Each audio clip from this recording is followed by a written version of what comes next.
Download करें जनमत Haryana app. Baroda हल्के के रूखी गांव में इस वक्त हम मौजूद हैं और हल्के का दौरा करने पहुंचे एमएलए नेता अभय चौटाला साहब से जानते सर क्या इस तरह का रास्ता आपको मिल रहा है?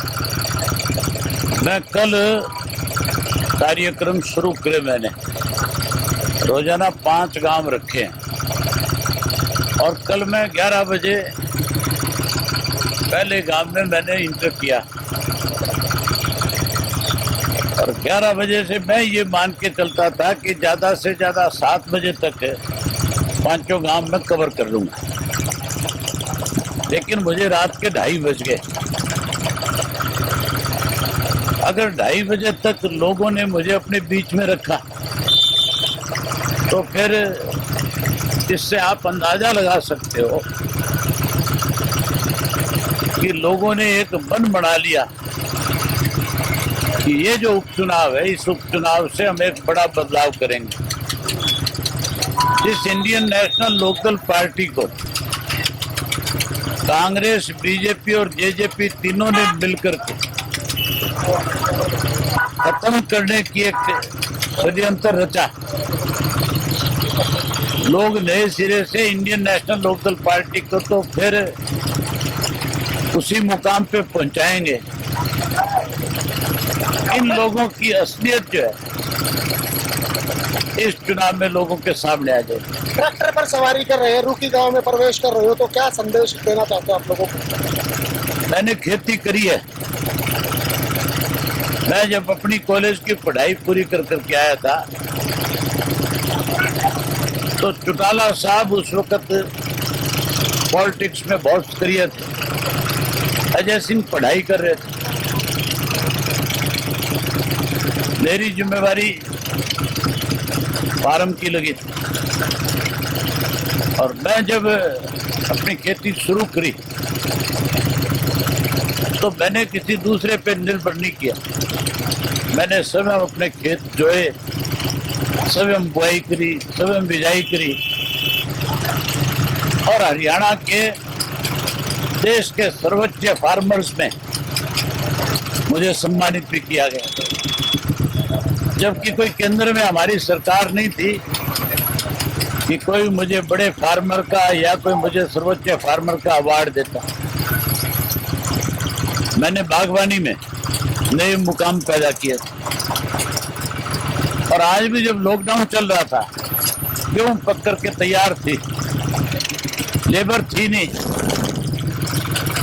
लेबर नहीं होने की वजह से भी और वैसे भी मेरे पास समय था। मैं पिछले 5 साल से अपने खेत से दूर था। मैं खेत की बजाय पार्टी की जिम्मेवारी को ज्यादा निभा रहा था, लेकिन लॉकडाउन में क्योंकि मुझे समय मिला, मैंने नए सिरे से अपनी खेती को फिर जहाँ खेती नए सिरे से देखने का काम किया, वहीं अब की बार मैंने गेहूं की कटाई भी स्वयं करी। मेरे पास 75 एकड़ में गेहूं थी जो मेरे खाते में थी और परिवार के सदस्यों की अलग अलग, वो अलग। सारी गेहूं मैंने स्वयं कंबाइन चला करके निकाले।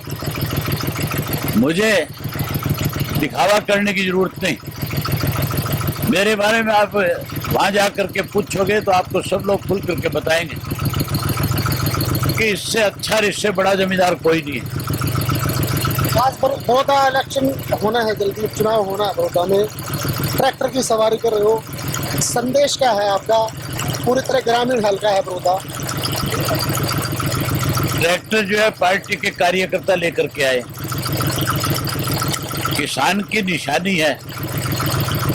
मैं लोगों की तरह ट्रैक्टर पे चढ़ करके असेंबली में नहीं जाऊंगा।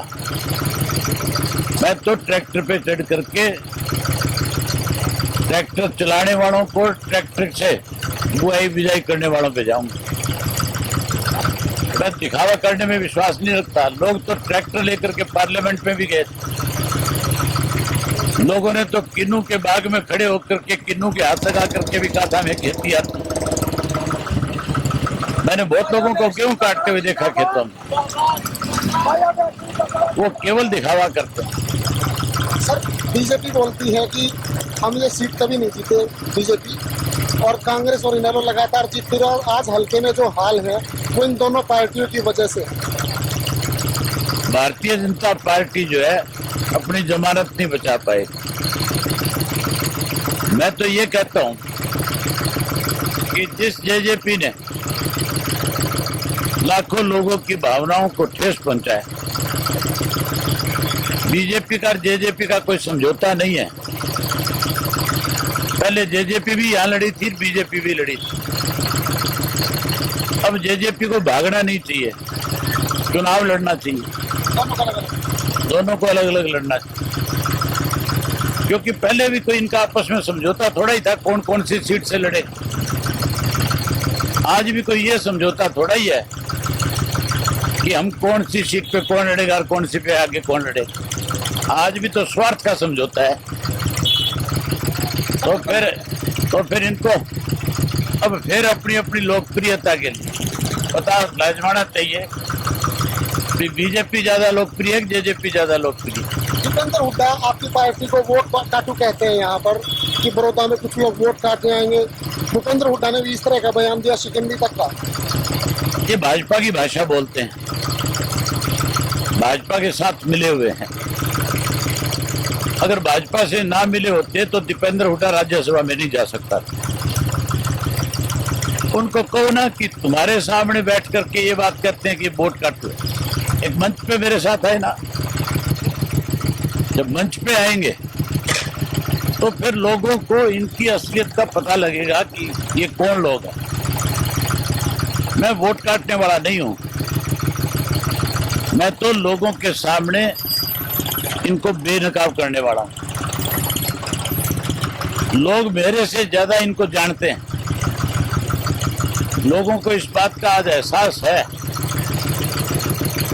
ये लोग बीजेपी के साथ मिलकर के प्रदेश को बर्बाद करना चाहते हैं। चौधरी देवीलाल का लगाया हुआ पौधा है हरियाणा प्रदेश। हम इनको किसी कीमत पे इस प्रदेश को बर्बाद नहीं करने देंगे। सर 9-10 महीने हो चुके हैं गठबंधन सरकार को चलते हुए, तो इस कार्यकाल को सरकार के किस तरह से देखता है? सरकार तो लुटेरों का एक गिरोह है, सरकार नहीं है। 9 महीने में 9 घोटाले किए हैं। मैंने मुख्यमंत्री को चिट्ठी लिखी है कि इंक्वायरी कराओ। मुझे नहीं लगता मुख्यमंत्री इस पे कोई इंक्वायरी कराएगा। मैं वो सारे दस्तावेज इकट्ठे कर रहा हूं, जो घोटाले हुए हैं उनके सारे दस्तावेज मेरे पास जब आ जाएंगे मैं स्वयं हाई कोर्ट जाऊंगा और हाई कोर्ट में जा करके हाई कोर्ट के उम्मीद करूंगा कि वो लोगों के साथ न्याय करने के लिए इसकी इंक्वायरी कराएं। दिग्विजय चौटाला काफी सक्रिय है, कई बार कई गांव का दौरा कर चुके हैं। तो आपको क्या लगता है कि खुद दिग्विजय चौटाला जेजेपी की ओर से कैंडिडेट बने? उसको चुनाव लड़ना चाहिए। आपकी पार्टी का उम्मीदवार कौन होगा? आप चुनाव की तारीख तय कराओ। हम यहाँ के जो हमारे पार्टी के कार्यकर्ता हैं, जो मतदाता हैं, उनकी एक मीटिंग बुलाएंगे और उनसे ही पूछेंगे कि आप किसको उम्मीदवार बनाना चाहो। वो जिसका नाम लेंगे हम उसी को अपना उम्मीदवार बना दें। चुनाव के रिजल्ट को लेकर कितना आश्वस्त होता है? मैंने आपको बताया कि बीजेपी की जमानत जब्त होगी, लोग आईएनएलडी को फिर से शिखर पे लाएंगे और कांग्रेस पार्टी को भी सबक सिखाने का काम करेंगे। 15 साल इनके लोगों को जिताया, उनसे जो उम्मीद करते थे कांग्रेस उम्मीदों पे खरी नहीं होती। यहां अगर किसी ने काम कराए तो 2000 से 2005 में जब चौटाला साहब चीफ मिनिस्टर थे तब विकास के काम हुए। शुगर मिल बनी, अनाज मंडी बनी, सब्जी मंडी बनी, उसके अलावा इंजीनियरिंग कॉलेज बना गढ़ी ब्राह्मणा में, महिला कॉलेज बना, बहुत सारे स्कूल अपग्रेड किए। गांव के विकास के लिए सरकार आपके द्वार कार्यक्रम के तहत एक एक गांव में करोड़ों करोड़ों रुपया खर्च किया और लोगों से सरकार आपके द्वार चौधरी ओम प्रकाश चौटाला स्वयं आकर के मिले, उनको मूलभूत सुख सुविधाएं प्रदान कर, यहाँ पढ़े लिखे नौजवान बच्चों को उनकी योग्यता के मुताबिक रोजगार दिया, नौकरी दी। जो नौकरी और रोजगार हमारे वक्त में मिला आज तक कोई नहीं दे पाया। कुछ लोग इस तरह की बात करते हैं कि हमने फलाने को नौकरी लगा दी, हमने फलाने को रोजगार दे दिया।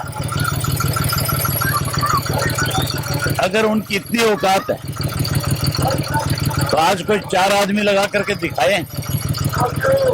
चौधरी ओम प्रकाश चौटाला ने उनकी पीठ पे हाथ रखा था, उनको ताकत दी थी, उसकी वजह से रोजगार नौकरी मिली। मेरा आखिरी सवाल है, 2 खलीजों की बीजेपी ने घोषणा की है, इस घोषणा को आप चुनावी घोषणा मानते हैं या इलाके की जरूरत? कोई भी कॉलेज, स्कूल, इंस्टीट्यूट जो बनता है उसके अंदर पहले जमीन एक्वायर की जाती है। ये केवल झूठ बोल रहे हैं, कोई जमीन एक्वायर नहीं। राजनीति के आगे, राजनीति के पीछे, हर हलचल को जानने के लिए हमारे YouTube चैनल जनमत हरियाणा को लाइक करें, सब्सक्राइब करें और अपडेट रहने के लिए बेल आइकन दबाना ना भूलें। देखते रहें जनमत हरियाणा, सच के अलावा कुछ भी नहीं।